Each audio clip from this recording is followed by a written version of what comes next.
Ezekiel Elliott will be the highest paid running back in the NFL this coming season.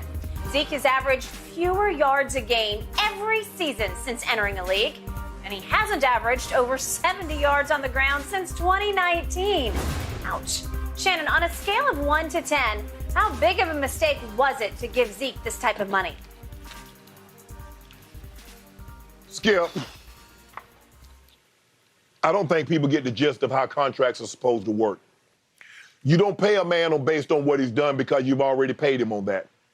You pay a man, especially in professional sports, on what you believe he will be or what you believe he'll be able to accomplish. And based on what they've paid Zeke and based on what he's done, it was a 9, maybe a 10 of 10 because he hasn't come close. Skip, in 2020, he averaged 65 rush yards per game, which was 18th in the league. In 2021, he averaged 59 rush yards per game, which was 18th in the league.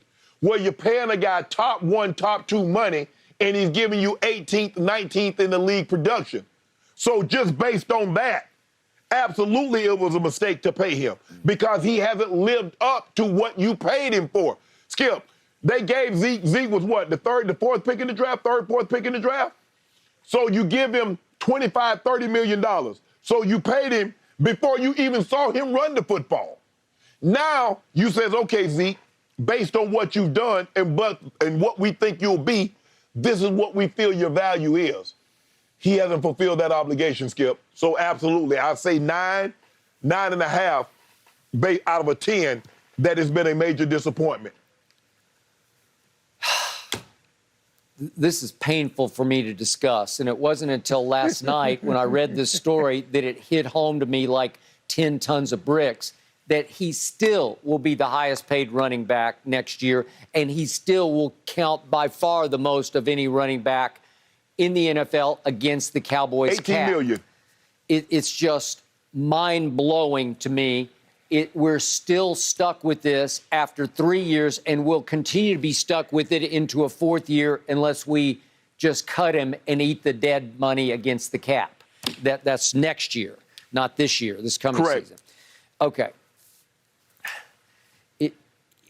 How big a mistake was it? Well, on a scale of 1 to 10, the truth is it was a 0 mistake because I didn't condemn it then, so I can't be a 50-50 hindsight hypocrite and say, how dare you, Jerry Jones? How stupid were you? Well, I loved it. I was dancing, man. I remember that morning we heard the news. We were getting ready for the show. I was in my dressing room. I was dancing. I was so excited because he was returning from Cabo. He had been down there, quote-unquote, training. I guess he was. I don't know. That's what Eric Dickerson, our man, went down to visit him, said he was training. But he came back, and he was still running in Cabo Sand as they started to play real football games. And he still looks like he's running in Cabo Sand because, to your point, Shannon, those first 3 years, he led the league in yards per game rushing. Led the league. Yes. And then that was 109, 98, 97. So there's a slight drop-off, but only slight. And so how could I condemn Jerry for paying him, pay the man his money, pay him what he'd earned? But Skip. You were saying, yes, pay the man based on what he was doing. I got it. Once we pay you, Skip, we're not paying you for what you've done. We're paying you for what we believe you're going to be able to do. Well, I thought he could. So based on that, I did. I even thought he might bounce back last year, and you warned me, and you said they never bounce back. And he did bounce back, but he did have some sort of PCL tear last year, a posterior cruciate ligament, and I don't know what it was. He didn't have surgery on it. I don't even know what to read into it, but they kept saying starting in Game 4 last year, after he did get off to a bounce-back start, that he was really struggling with this partial tear of the PCL. I don't know. They say he's running faster than ever now. Well, okay, who knows? Mike McCarthy, I don't believe much of what he puts out there, but the point is that Shannon, what was I supposed to do? Tell Jerry, going back 3 years ago, let him walk, let him go. Well, that would be insane.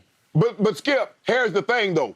At that point in time, Dak had not shown that he was a top franchise quarterback, Skip, because you were still a running team. It was Zeke running you to victories. Everybody still feared Zeke. But Skip, based on what you paid him and the production that he's giving you, ain't no way in hell you saying Zeke was worth $18 million when he's giving you the 18th and 19th best production, but he's costing you number one back pay.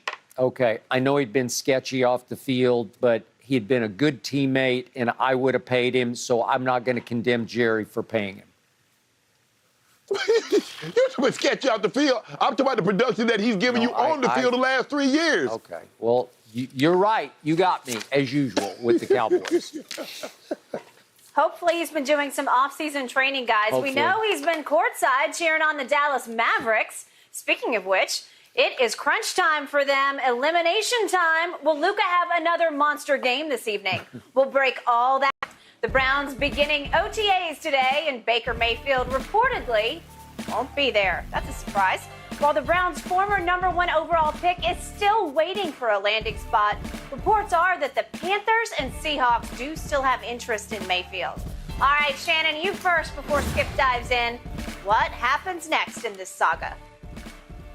Well, it's a waiting game now, Skip. I just don't see a situation where something happens immediately unless the Browns either release him or takes on 85% of his remaining salary, which is about $18.9 million. Let's just round it up, say $19 million.